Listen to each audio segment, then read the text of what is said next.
Welcome back. And joining me now is Democratic Congressman Ro Khanna of California.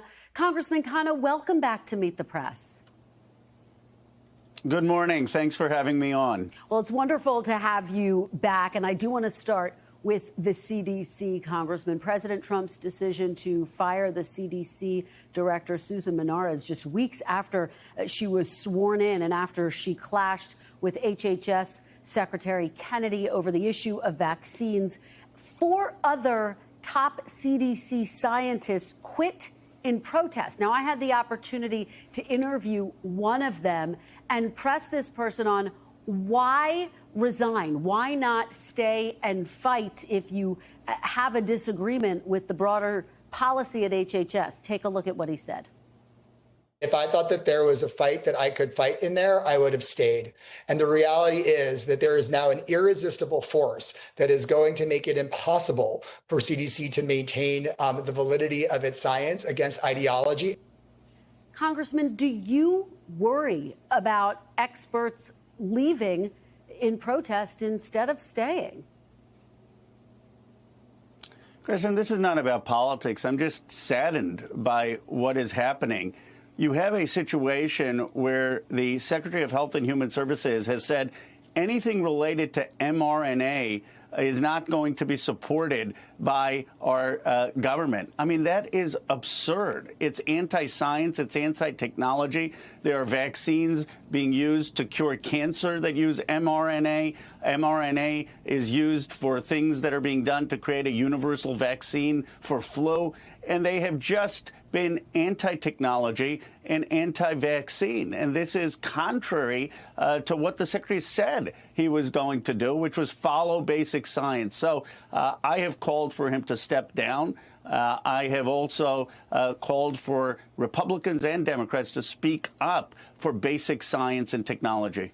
Well, and another issue we're tracking closely are the developments at the Fed, the administration trying to oust Fed Governor Lisa Cook, accusing Cook of mortgage fraud. She denies that, and she's now suing the administration, alleging this is purely politics. But, Congressman, let me ask you, do you think Lisa Cook should just release her mortgage documents to dispute these allegations against her?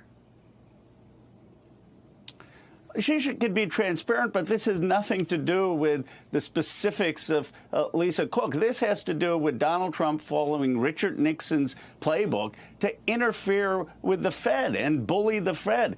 The irony is that it's his own policies that have created the situation. If he just repealed the blanket tariffs, he wouldn't be putting the inflationary pressure that exists, and the Fed would be able to cut rates. But instead of listening to every economic advisor who has said, don't just have these blanket tariffs, he's insisting on blanket tariffs that's putting inflationary pressure and leaving the Fed in a no-win situation. Well, given that argument, do you think Lisa Cook should just release her mortgage documents to put these allegations to rest? Would you advise her to do that?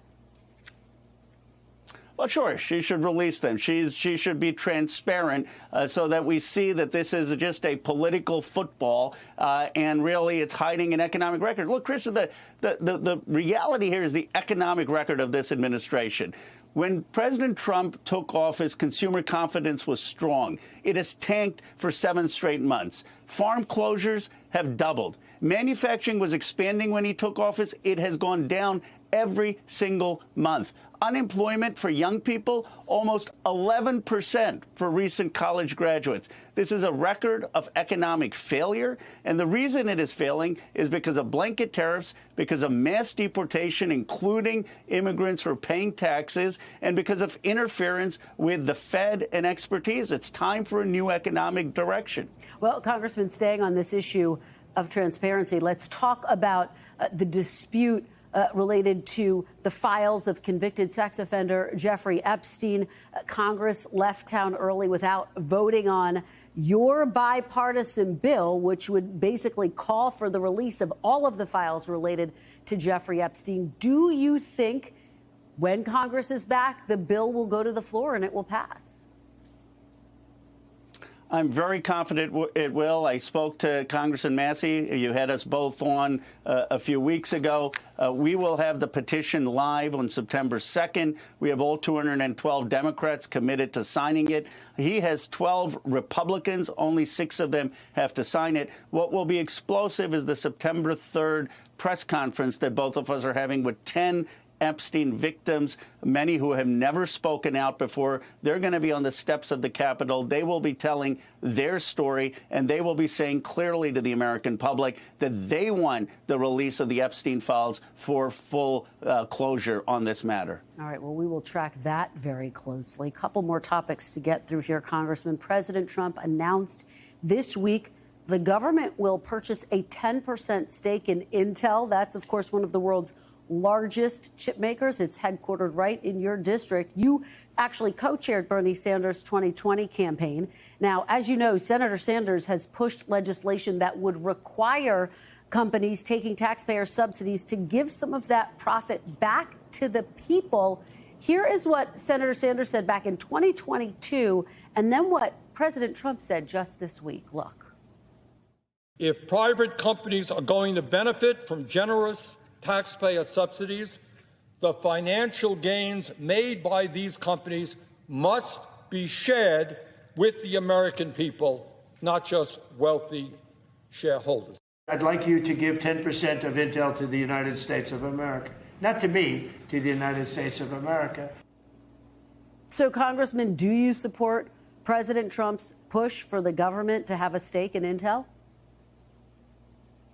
I have no problem with the American taxpayers being reluctant shareholders in Intel. We did this when I was in the Obama administration with the auto bailout. FDR did that when he industrialized the nation. So I agree with Bernie Sanders. Here's my problem with the Intel deal, and I helped co-write the CHIPS Act, which gave the funding. Right now we're talking about $8 billion. If you talk to anyone in my district, they will tell you that the real need is $40 billion of investment. So how are we getting other investment into Intel? Second, they need Apple, they need AMD, and they need NVIDIA to actually buy the chips. What is the plan to do that? And third, we should make sure that if we are going to be a shareholder, we have labor neutrality and help workers. So those would be the 3 actual concrete items I'd like to see from the administration. All right, well, let's talk about the Democratic Party now. California Governor Gavin Newsom is warning this week that President Trump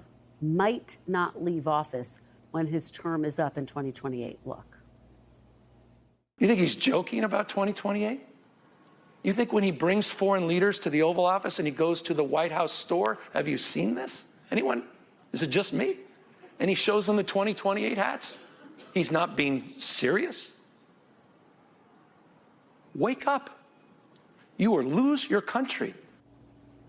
Congressman, is that overstated, or do you agree with Governor Newsom that you predict President Trump will try to stay in office?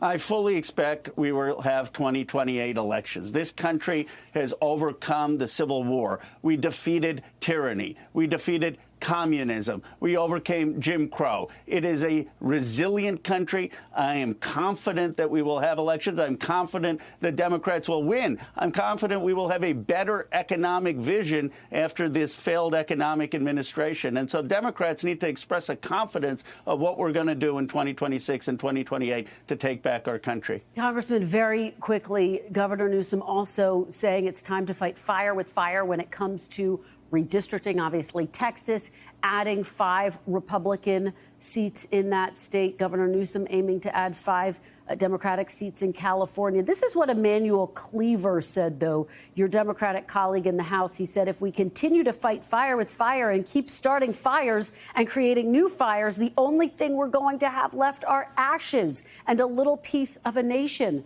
Are Democrats in danger of weakening the democracy with this tit for tat over redistricting, Congressman? Representative Cleaver is a moral voice in the country, and I agree with him, but they're trying to eliminate his seat. What the Republicans are doing, they're going after Jim Clyburn's seat. They're going after seats that the Voting Rights Act created, and it took decades after redistricting to do. And so all California is saying is stop, because if you're going to go to a pre-1965 America, if you're going to target Jim Clyburn, if you're going to target Representative Cleaver, we're not going to sit by. And my hope, and the governor's hope, was that they would stop. But California was not the first mover here. We're simply responding to make sure that the Voting Rights Act is not gutted. All right. Congressman Ro Khanna, thank you so much for joining us. We always appreciate having you. Thank you, Kristen. We thank you for watching. And remember, stay updated on breaking news and top stories on the NBC News app or watch live on our YouTube channel.